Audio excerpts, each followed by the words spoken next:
so they'll think more rationally and more judiciously about where they buy food from, and they might consider stopping going to the evil supermarket, to put it bluntly, and buy from, you know, people who live in their community, and maybe even create a system of trade where it's not based on the dollar or the euro or the British pound. It's based on something more balanced and more equitable than that. So there was a case really recently in Italy where one little Italian community has declared itself a principality separate from Rome, and they've even issued their own currency. This was just a few weeks ago, not long at all.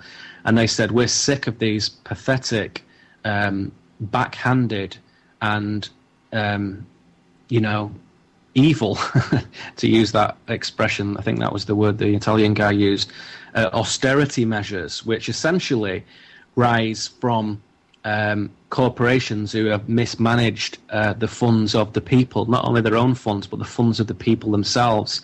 And so they've completely had enough of it. And so they are separating themselves out from Rome, from Italy as a whole, and saying we're going to do things our own way, with our own money, with our own, you know, system of governance. And that happens very, very quickly. And once that starts to occur, whether it's organically or whether it's very strategically organized, when that occurs from real people with real authentic behavior, it catches on very, very quickly. And that is starting to occur. Those things are starting to pop up. You have to seek them out. They're not massively publicized, of course, for understandable reasons if you're wanting to control people. But if you go and look at that, communities that are declaring themselves distinct and independent from the country that they find themselves in, that is starting to increase, and that is a very positive, organic manifestation of awareness. Wow, I can so relate to everything you just said. I really think that it's sort of an inbuilt design almost, that the system, as it falls apart and people are sort of forced out of it. For example, I've been unemployed for a whole year, and when that anniversary date came around, I just looked back over the past year and thought, oh my God, I can't believe, first of all, it's been a whole year, and also the thought of going back into that system, that 9-to-5 matrix thing, I just can't. And so I think people are, in a way, having to respond to their circumstances and reprioritize their lives in a way that, like you said, doesn't necessarily go along with the plans that the powers that be might have for us. Yeah, you have to have a lot of courage to do this, and you have to do something which is very unusual, which is like accept uncertainty, because as young men and women, we were taught to plan for your future as heavily as possible and to put resources away that give you security. And I think, again, part of the brokenness is people have started to figure out that is not actually operable, and that anyone who's in the 20s and 30s, particularly today, is probably never going to see or use a pension ever in their lives. The days of working hard and retiring at 60 are over now. That doesn't work anymore. So, you know, that's been heavily observed, even in, you know, relatively sort of idyllic rural communities where you think, oh, well, surely they're not going to be affected by that. No, everybody is. So this guy, I've just pulled his name up. His name's Fabrizio Giacomini, and he's Filatino deputy mayor in Italy, so you can check that out and look it up. But if you just Google it, you'll find it. It's really interesting what they're doing, and you can see the courage in these men and women's faces, and you can see, you know, particularly operating under the ludicrous, absurd premiership of Silvio Berlusconi, who should, you know, if anybody wondered how European politics has gone completely insane, you just need to take a look at the Wikipedia entry for this man. Yeah, so that kind of leads into my next question. Speaking about doom and, you know, the way people thrive on dwelling in all the bad news, and there seems to be this unspoken agreement that the current system is going to come crashing down to chaos, after which we'll all be left picking up the pieces. And that's just not what I see at all, which goes to what you were just speaking about. Rather, there are many positive responses already happening right now in reaction to the dysfunctionality of this current system. And in my mind, there won't be a chaotic collapse followed by rebuilding from disaster. Rather, there's an ongoing adaptation in response to the failures of the current system as it slowly dies away. And so, the new is being built right now as people react to the downfall. And the powers that be seem to be attempting to present the image of collapse as the only alternative to the current system. And their version of collapse includes drama, fear, war, famine, and this is really just the same old dying meme. And I guess you've already addressed this in some of your prior response, but what do you see happening in response to the old system slowly dying away? Do you have any more examples or anything to add to that idea? Yeah, I think there's something important to recognize with that, because there's no doubt about it that the existing system, which is not designed for the benefit of humankind, definitely upholds this very false dichotomy that says, okay, you either have Obama, Cameron, Berlusconi type order, political order, social order, or you have Mad Max chaos with people riding around on motorcycles shooting each other in the face. Which one would you like? Now, given those two options, everyone would vote for the former, of course, because nobody wants to see violence and rape and pillaging and looting out there. Nobody wants that.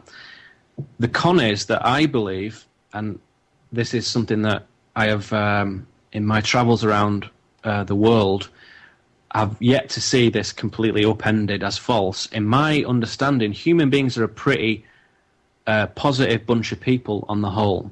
And although some of them are asleep, and although some of them are naive, humans are very resilient and are very adaptable and are extremely creative, particularly under pressure. And whatever else we might be, those are some tremendous advantages in times of change. And I think we can draw on those to say, finding yourself in different communities around the world, we're given these false filters to say, well, some people are, a lot nicer than others, and, it's all sort of, dependent on where you're born. If you've got all the privileges of being born a white middle-class American or a white upper-class British person living in, a lovely big house in Berkshire somewhere with somebody cooking you dinner every night, well, that's great. Or you could be born like penniless in India or Chad in Africa or something. And I think, of course, there's demographic and economic concerns to that, but those are based on commerce, essentially. If you remove that from it and go to the spirit of the people and go to the underlying principles that run throughout this, I have been stunned, basically, on how essentially good people are. And that is something that gets quickly lost when one does, a certain amount of conspiratorial research and stuff. You start to think, well, people suck, everyone's asleep, we're on our own, let's create a little group so we can all just, help each other and ignore everyone else. I think that has to be carefully considered, because given a certain amount of a level playing field where there isn't, immediate horror, people generally use that resilience and that adaptation to do something positive and to assist each other. So I think there isn't going to be a collapse in the sense that it's an economic collapse and everything goes to pot. I think any collapses that come would be a collapse like a tree will collapse in a forest, and it's part of the forest's evolution. So if the volcanoes go off and comets come round and UFOs land and there's a huge flood and half the world is put underwater, then that is a collapse. But it's nothing to do with the government and it's nothing to do with economies. It's something totally different. And you could say, even taking potential weather modification technology out of the way, you could say that a lot of this stuff is natural. And if the Earth wants to do a dance There's nothing that the control system can do about that. It can mitigate some of the circumstances, and it can try and shape the perception of these things. And you get all this nonsense, of course, about global warming and what aspects of it are man-made and what aspects of it are natural. The sort of treachery of the people who are putting those statistics out is just laughable, and I just hope that everyone understands that. Believing that the control system will give us a clear view of what is happening, particularly if there is natural cataclysm and natural crustal movement and so on, is naive to think that we'll ever get a clear view of that. You kind of have to, again, find it for yourself. And in those sort of times, as people in England of a certain age, usually sort of 60, 70, 80-year-olds will say, some of the best community spirit was exhibited during and after the First World War and the Second World War. And of course, there's lots of synthetic aspects to that in terms of the control of people and the fakery of the war themselves, and who the Germans and the British were actually working for and so on. But if you just put that aside as a separate issue to be dealt with in a separate manner, if you actually look at how the communities put up with stuff, particularly in Britain, where they have this totally bulletproof sense of humour in even the very darkest of times, which is just one of the most wonderful things about British people, then that is, to me, is testament that no matter how hard you push humans, some will crack, but some will resist, and they'll adapt, and they'll change, and they'll always kind of win over in the end. So it's kind of like one of those films where at the darkest hour you think, well, how the hell are they going to get out of this one? But they always do. They always do. So I have a very positive attitude about collapse. And I think that if you look carefully enough and make the time, go and look at what is happening in Italy and Greece and Britain. Look at the communities who are starting to separate themselves from the state. How are they doing it? Why are they doing it? What technologies and resources are they using to achieve that? Who's paying for it? It's a very positive story, and it's all there, but it's never broadcast. You have to go and find it for yourself. Yes, thank you so much for that answer, and I agree. I think when humans are put up against the wall, or when they seem at their most hopeless, that's when we do our best. When we're faced with a challenge in a community, that's when people have the opportunity to do something different. So in a way, sadly, that might be what it takes, not only for something different to happen, but for people to have the opportunity to respond in a different way. It definitely does, and you have to understand that there's a distinction between what is good for the ecology of consciousness on this planet and what is good for the individual. There's a line between the two to some extent. So if you do have, a family to look after, and you're concerned what on earth will that mean when the supermarkets are closed and there's no power and there's people, behaving in an inappropriate manner, what will that mean? Of course that we have to consider those things, because we have those impulses and responses to protect and survive at a very rudimentary level, but it's very powerful. But as people who are engaging in philosophical perspectives, we have to also set ourselves outside of that for a moment and look and say, well, this can't continue. It can't continue where we support 7 billion people, many of whom are in dire poverty, many of whom